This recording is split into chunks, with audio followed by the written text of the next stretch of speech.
అధ్యక్ష, తెలంగాణ తల్లి విగ్రహం ఒక అద్భుతమైనటువంటి రూపంలో దర్శనమిస్తున్న సందర్భాన నిజంగా ఈ తెలంగాణ బిడ్డగా చాలా గర్వంగా ఉంది అధ్యక్ష. తెలంగాణ రాష్ట్ర ప్రభుత్వం ప్రతిష్టాత్మకంగా విగ్రహ ఏర్పాటుకు తలపెట్టడం, అలాగే తెలంగాణ తల్లి ఒరిజినల్ రూపాన్ని ఇవాళ తెలంగాణ గడ్డకు పరిచయం చేయడం, ఇది తెలంగాణ ప్రజల సంతోషానికి కారణమవుతుంది అధ్యక్ష. ఇక్కడ ఒక తల్లి తన బిడ్డను కనడం కోసం 9 నెలల పాటు తన గర్భంలో మోస్తుంది. తెలంగాణ తల్లి 6 దశాబ్దాల పాటు ఈ తెలంగాణను మోసి ఇవాళ మనకు ప్రత్యేక రాష్ట్రాన్ని ఒక బిడ్డగా మనకు అందించినటువంటి శుభ సందర్భంలో తెలంగాణ తల్లి ఆకాశమంత ఎత్తుకు ఆ తల్లి విగ్రహం ఉండాలని చెప్పి తెలంగాణ బిడ్డలుగా మనం అందరం కోరుకోవడం సహజం, కోరుకోవాలి కూడా. అయితే తెలంగాణ తల్లి రూపం, ప్రస్తుతం ఉన్నటువంటి రూపం, ఆ మధ్యలో గతంలో ఉన్నటువంటి ప్రభుత్వం కొంత ఏదో వేరే ప్రయత్నం చేసినప్పటికి కూడా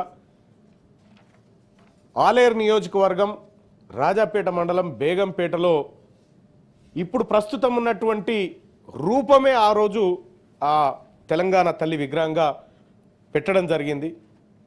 సరే, కొంతమంది అభిష్టాల మేరకు అమ్మ రూపం మారొచ్చు, కానీ అల్టిమేట్గా తెలంగాణ రాష్ట్రంలో ప్రజాప్రభుత్వం ఏర్పడ్డ తర్వాత అసలైన అమ్మను ప్రతిష్ఠిస్తున్నందుకు గౌరవ ఉప ముఖ్యమంత్రి వర్యులకు, ఈ ప్రభుత్వానికి కృతజ్ఞతలు తెలియజేస్తా ఉన్నాం అధ్యక్ష. ఇంకొక చిన్న సలహా ఏంటంటే అధ్యక్ష, ఇక్కడ సెక్రటేరియట్ దగ్గర మనం 17 అడుగుల విగ్రహాన్ని పెట్టుకుంటా ఉన్నాం.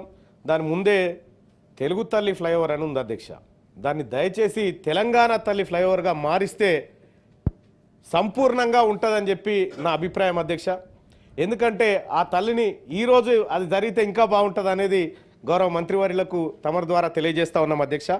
ఇక పచ్చదనం అధ్యక్ష, తెలంగాణ తల్లి వస్త్రం చూస్తూ ఉంటే అందులో మాకు బాయికాడ బాలమ్మ దేవత కనిపిస్తూ ఉంది అధ్యక్ష, మా పోచమ్మ తల్లి కనిపిస్తూ ఉంది, మా మైసమ్మ తల్లి కనిపిస్తూ ఉంది. అందులో ఆ గుండ్లు, ఆ తర్వాత ఆమె తిలకము, ఆమె బొట్టు ఏదైతే ఉందో మా తల్లిని చూసినట్టుంది అధ్యక్ష.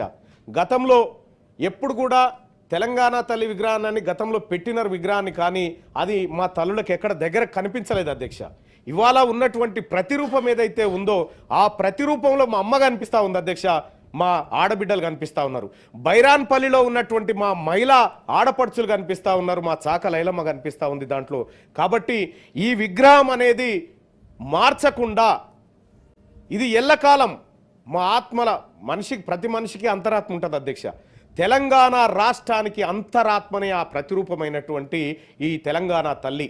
కాబట్టి గౌరవ మంత్రివర్యులకు కూడా అందరికి కూడా రిక్వెస్ట్ చేసేది ఏంటంటే, ఇది ఒక్క సచివాలయంలో ఉంటే సరిపోదు అధ్యక్ష. ప్రతి కలెక్టరేట్లో ఇది ఉండాలి, ప్రతి కార్యాలయంలో ఈ చిత్రపటం ఉండాల్సినటువంటి అవసరం ఉంది అధ్యక్ష. తెలంగాణ తల్లిని మనం గౌరవించుకున్న తర్వాత ఇంకా ఆమెకు మనం అంతకంటే పెద్దగా నివాళులు అర్పించాల్సింది ఏమీ లేదు. కానీ ఒక మాట అయితే చెప్తా, ఆ అమ్మ మనందరమ్మ, ఇది అన్ని పార్టీలకు అమ్మ, సకల తెలంగాణ ప్రజలకు అమ్మగా భావించి మనమందరం కూడా ఆ తల్లిని ఒక సింబాలిక్గా, ఆదర్శంగా తీసుకొని ఆమె కట్టు బొట్టు వేషాధారంలో ఉన్నటువంటి ఆ ప్రతిరూపాలన్నింటినీ మన నిజ జీవితంలో కూడా కొనసాగించాలని చెప్పి తెలియజేసుకుంటూ, అలాగే ఈ విగ్రహాన్ని రూపొందించినటువంటి రూపశిల్పికి నేనైతే కృతజ్ఞతలు తెలియజేస్తా ఉన్నా. ఇంకొకటి అధ్యక్ష, గిడ అమరవీరుల స్తూపం ఉంది, అది ఇప్పటి వరకు ఓపెన్ కాలేదంటా ఉన్నారు. మరి అది ఎంతవరకు నిజమో తెలియదు. అమరవీరుల స్తూపం ఇక్కడ గన్ పార్క్లో ఉన్నటువంటి అమరవీరుల స్తూపం ఇప్పటి వరకు అది పెట్టినప్పటి నుంచి ఇప్పటి వరకు ఓపెన్ కాలేదు. ఈ రాష్ట్ర ప్రభుత్వం ఎట్లాగో ఈ ఐడెంటిటీని కాపాడే ప్రయత్నంలో ఉంది, మూలాలను పరిరక్షించే ప్రయత్నంలో ఉంది. కాబట్టి ఆ గన్ పార్క్లో ఉన్నటువంటి అమరవీరుల స్తూపాన్ని కూడా రాష్ట్ర ప్రభుత్వం పెద్ద ఎత్తున ఓపెనింగ్ చేసి అమరవీరులను గౌరవించుకోవాల్సినటువంటి అవసరాన్ని తమ ద్వారా గుర్తు చేస్తూ అవకాశం కల్పించినందుకు ధన్యవాదాలు అధ్యక్ష.